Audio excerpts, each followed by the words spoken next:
Hello, everybody. Today I want to talk about one of my favorite all-time personal finance people, Jonathan Clements. Um, I've been reading him for years, all the way back to 1994 when he worked for the Wall Street Journal.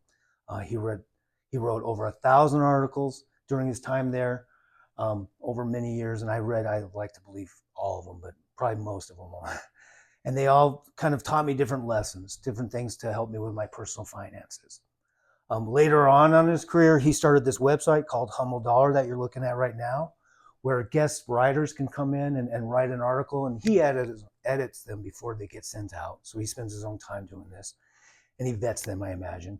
And then just random guest writers can write articles. There's one guy named Dick Quinn that I think he's 87 years old, and he's written over 200 articles.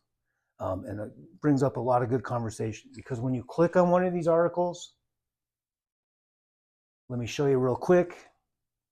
You read it. If it resonates with you, you're like, oh, that was good. Appreciate it. And then down here, people have the opportunity to write a comment. And then you can see what other people are thinking about the same topic or what the person had to say. So Saturday, we all learned, us Jonathan Clements fans, that he got cancer. He got lung cancer. The prognosis does not look good. He says 6 to 12 months is what it looks like. He's only 61 years old, so it's really sad information. If you want to read about that, he wrote it in the article Saturday called The C Word, June 15th. So he's letting us know his situation. But he wants to keep working with Humble Dollar. He still wants to write articles as much as he can health-wise. He did say he's going to narrow it down to less articles because he has less time and less energy. But he wants to keep it alive for as long as he can. And hopefully someone else takes on this endeavor that is very time consuming because he has to do a lot of editing and things like that. So this is a great website. I highly encourage you to look at. You can get a lot of really good personal finance information through these different sites. Take a look at it for 10 minutes and see if this resonates with you is what I suggest. But I think it's fantastic. Up here you have a guide because we just, me and Justin's not here right now, but we just want you to get better at your personal finances. That's it. And it's not just from us. We want to introduce a lot of people that have benefited us and helped us. So maybe they can help you too. But here, like if you're looking at retirement, you can go there and a bunch of articles. If you're looking at college and kind of different ways to approach college, there you go. So a lot of really great topics to look at and articles that are in the past. So there's one more cool thing, and I'm going to bring Justin in here for this. Come on in, Justin. Thanks for sitting on the sidelines for a second while I went over him. No worries. So, yeah, you know how much Jonathan means to me. So, Yep. He's got this cool thing though, right here. It's a forum. So what he does is he just throws out like a topic, and then people can just give their quick opinions about it. Nice. So, like the first one is, or this one right here. I don't accept that 78% of Americans live paycheck to paycheck. Wow. Okay. And then people just chime in. So what we're going to do for fun, me and Justin, he doesn't know what's going to happen here. He's taking a risk. I wrote down on some index cards 3 of these topics that I just pulled out randomly. He's going to ask me 3, and I'm going to ask him 3, and you're just going to hear our opinions about some of these different topics that come from this site and this link here. So let's just go for it. You get to pick which card, Justin. Okay, let's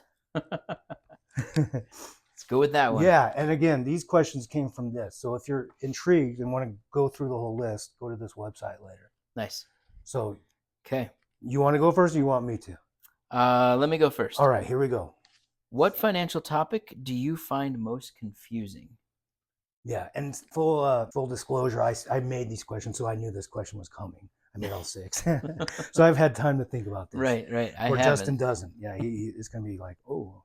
So for that one, it's taxes. Taxes. Yeah. True. Later on, like when you retire, like I'm retired, like how to best manipulate the tax system legally to get the most out of my my investments. So the taxes, tax code. I think our tax system's a mess. It should be a lot more simpler. True. But yeah, that's been it's hard for me to truly understand taxes and all the ramifications. Fair. I like. Do you have a thought about it? We can do that. What's your thought? No, let's keep going. Let's go. Here's your question, Justin. Why do many folks fail to save enough for retirement? Ooh, why do many folks fail to save enough for retirement? My guess would be that we as a society have put so much emphasis on keeping up with the Joneses that the money comes in and the money leaves relatively easily. And so they're buying the new cars, they're buying the new clothes, the new Nikes, the new whatever. I mean, every year we get a new phone. Every year, right? Apple, Google, whoever, Samsung, they always put out new phones. So we're kind of living in like a disposable time frame and or time zone, time era, whatever. And so I think everybody's just trying to get the newest thing, and everybody's trying to keep up with everybody else, and I love it. that's what I think. No, I love it. That's a great. And you didn't see the question, so No. I love it. I agree with you totally. Not that you need to hear that part, but all I right. Okay. What do you got for me? Is it possible to have too much money? I think so, and let me explain why. Okay. If people are only saving and investing, and living a very frugal lifestyle, they're missing out on experiences that they can have with some of that money. And then also with some of that money, if they don't want to have that many experiences because they like a simple lifestyle, they could be giving it to charities and causes while they're alive to see how that benefits and affects other people. Like they can enjoy like helping groups, organizations, and others with the money versus saying I'm going to live $10 million when I die to whatever.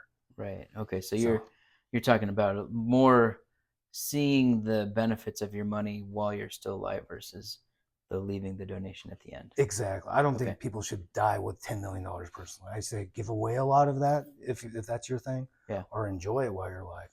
If you want to leave a legacy to your kids or someone, Sure. definitely earmark that, and that's fine. That's someone's prerogative. But yeah, I think so. Okay. Cool. All right, here's another one. Which financial figure would you most like to spend an hour with? Financial figure. However you interpret that. Financial figure. That's a tricky one. It is a hard because one. there's definitely some people on YouTube. There's definitely some books that I've read. There's definitely people locally. I could spend time with you. So that's a tricky one. I think I like the saying, you're the average of the 5 people you hang around with. So I would try to find some people that I could kind of learn from. At the same time, I also want to be the dumbest person in the room. So I think that that's a hard one. That is a hard one. Because in your defense, when I've read this and I've had time, I'm like, ooh, I have so many that would be fun to chat with for an hour. Yeah, there's a couple of authors that I'm thinking of, but then there's books some YouTube personalities, and I'm like, oh, that guy. Yeah, you have more than one for sure. You yes. I'd like to have lunch with you and you and you and yeah, chat for about an hour. Maybe if I had like, you've got a week to hang out with people and do lunch every day, right? Yeah, exactly. Then I could probably narrow it down a little bit easier. It's hard to pick one. That's a hard one. That's a hard one. Pass. You don't have to. Yeah, you don't have to. Yeah, exactly. I agree with that because there would be more than one for me too. Yeah. So. Okay, last question, Ryan. Nope, it is my last question, right? Yeah. Yes. Okay. If you inherited $5 million, how would you use the money? Wow. Like off the top of my head, I did see this earlier, but I would buy a nicer house. Okay. We have a very nice house. We never need to move. If our finances never change, we'll be very content. But I would buy a nicer house with a nice den, to a reading room, if you will. Nice. Library. Library. I think that'd be fantastic. Maybe out in the country, a little more peaceful. Yeah. So a house, that would be a big one. Maybe a bit more travel, maybe elaborate travel. Maybe a nicer, bigger truck with a camper on it that could go on and off for some adventures in the mountains. I definitely could spend a lot of it, but to not feel guilty, and I'm not just saying this because we're on camera, I'd want to give a good chunk to charities and causes so I don't feel totally greedy about this nice windfall I got. So a good percentage would go to charities and causes I believe in, me and my wife. We would talk about that. So that's, that's fun to fantasize about. That is fun to fantasize. We've all done that. We've all done that. Yep. All right. Here's the last one. What's the best financial book you've ever read? Whew, that's a hard Best financial book. Okay, because see now that's one of those. For me, it was the mind shift. And I'm just going to throw out the first book that I read, which was Rich Dad, Poor Dad. Okay. And that was where things kind of shifted for me. Investing in real estate and the mindset. And from there, I went this direction, that direction, this direction. And so, but that was the one that really kind of pivoted for me. I love it. Rich Dad, Poor Dad. Go check that out at the library. See if that resonates with you, that book. Yeah. I've read it too, and it is good. It definitely makes you think differently about money and finances and real estate if you're in investment. Yeah. Love that one. All Cool. right. That was fun, right? Yeah. So that's in honor of Jonathan Clements. Thankfully, it's right here, these ideas. Highly recommend you checking out this website. And he has also written 9 books, so you could go check out those at the library too, and increase your financial knowledge, personal financial knowledge. So Great. thanks. Any last words? No, but definitely go take a look at the website. See if it resonates with you. Yep. Cheers, everybody. Bye. Bye.